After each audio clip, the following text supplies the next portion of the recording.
Here's a quick video about how to take a photo and then put that into a whole page of a Google document, or in this case, a Google slideshow.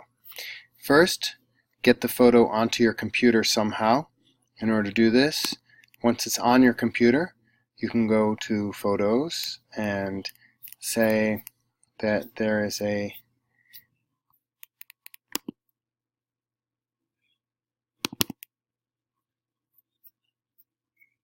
specific photo, in this case a photo of a project. Take it and drag it onto the desktop where it will copy. Then once it's there, you can go into the document that you want to use and simply drag it onto that page.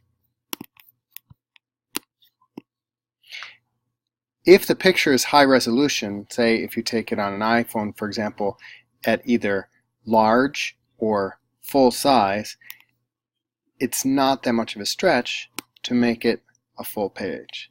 Drag it so that takes the size of the page, move it around. In this case, it's on a Google slide, so those little red guidelines will tell you when it's centered. And there you go. Whether you take a picture of a text document or something that is all image, like in this example, just make sure that it's well lit. So take a picture with your flash, especially if there's a lot of text on the page, or else it will be covered with weird shadows that will make it more difficult to read. That's it. Thank you.